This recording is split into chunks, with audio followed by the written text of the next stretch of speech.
Aksi penjambretan dengan modus menjadi pembeli terjadi di Jalan Danau Gelinggang Bendungan Hilir Pejompongan Tanah Abang Jakarta Pusat.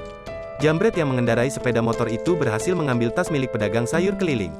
Peristiwa yang terjadi pada Senin tanggal 18 April tahun 2022 sekitar pukul 9.34 itu sempat terekam kamera CCTV. Video rekaman yang viral setelah diunggah oleh sejumlah akun, berdasarkan keterangan yang ditulis akun Instagram Jakarta.ku.